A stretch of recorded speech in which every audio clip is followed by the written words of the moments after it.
What do you think was the problem defensively, really, in the first half? I mean, a lot of it just not getting into the ball and make them feel us.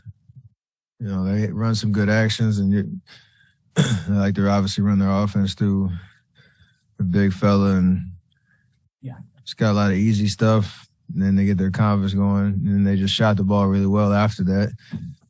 And, you know, we tried to make that last-ditch effort to get back in the game.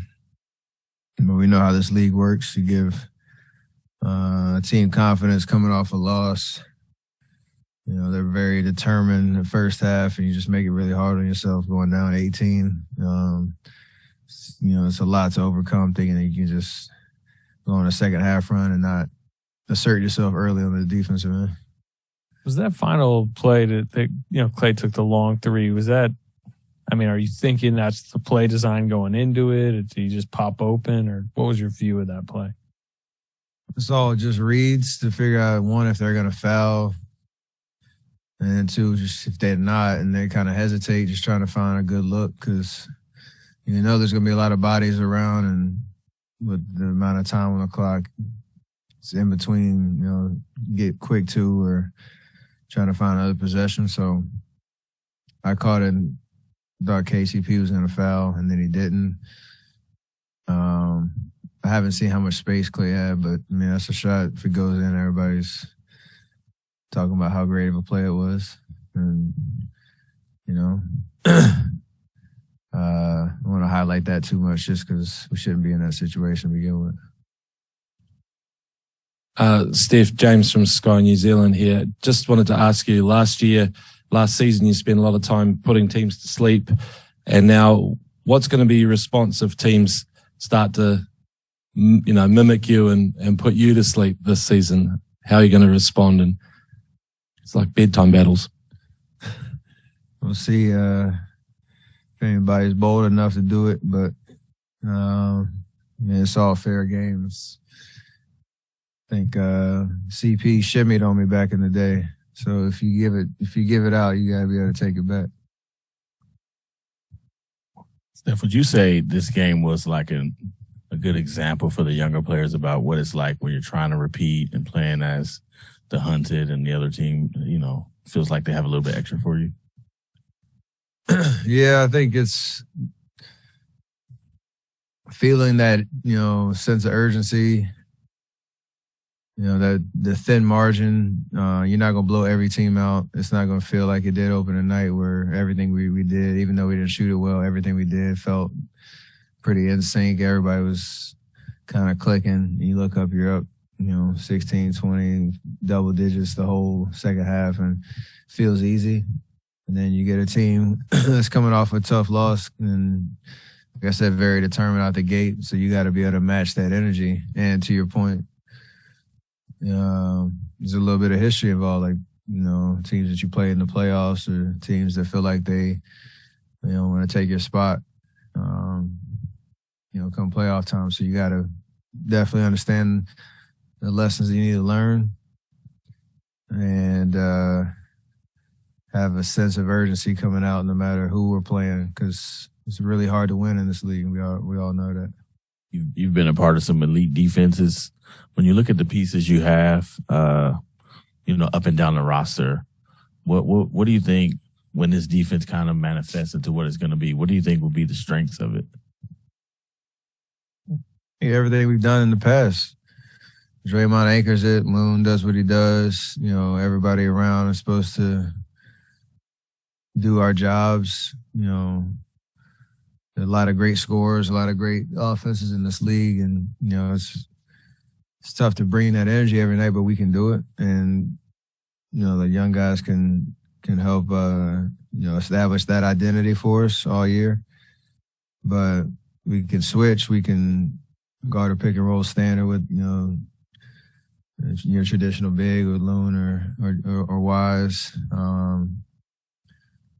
Create chaos out there getting steals and turn that into offense. I think tonight is one of those lessons where if you don't get stops and you let them shoot free throws and you're taking the ball out the basket, the offensive end becomes easier because you're playing against set defenses, the whole time. So you don't want to be in that situation every game.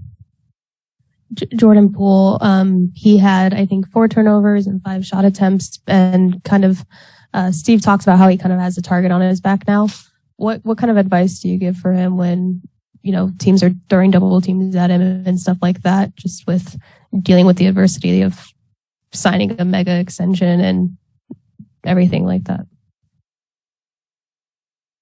Yeah, I mean, you're not going to surprise anybody. You're going to be on the scout report. They're going to study your game a little bit more, but you got to embrace that. And, he's ready for that. It's, small sample size right now with 2 games, and try to just find his rhythm, especially with a different lineup out there, different guys he's playing with in that second unit. So just getting comfortable. And then the biggest thing is, we all kind of get in our own head sometimes when you're not having your best game, and you have to still bring your energy because things change really quickly, and you got to be ready for those kind of momentum swings by just staying present, staying in the moment, not getting too down on yourself. And he'll got a lot of confidence that he'll be able to figure that out. Steph, you obviously you've done title defenses before, and you've learned a lot. Each one is different. What does this one feel like compared to the last ones you've had in terms of defending a title, but also with a totally different team and a different vibe this year? I mean, it's just that, like, the first year was 15, 16. What we start? I forget what, 14, 15. 24-0 or something like that. 23-0, 24-0. And then the other 2, or the other year, you just trying to again create that sense of urgency to start the year, where nothing you did last year matters in terms of rolling that into this year. You have a couple different pieces, guys with a little bit higher expectations around him. Kind of the question before about teams kind of gunning for you and studying you a little bit more and understanding your game a little bit more. So you got to embrace all of those things. And I mean, it's a very consistent experience starting fresh and trying to not fast forward to another playoff run too soon, because we have to continue to build our identity, and that takes time. So just enjoying that process. It's also that long view, though, right? Whether you have Andre needs to take time, Clay needs to build up, Draymond needs to build up. Like you don't have shoot arounds all the time. Like there's a sort of nod to the age of the roster now and injuries people have had. Yeah, but you got to balance that with, you have 4 guys that are playing significant minutes in our rotation that have more responsibility this year and are getting consistent minutes that have to learn and just get those reps. So it's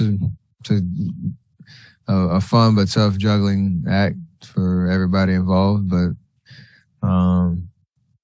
our expectations are high that we'll hit a good stride as we go through the regular season, and really understand who we are, who this specific team is, in terms of chasing another championship.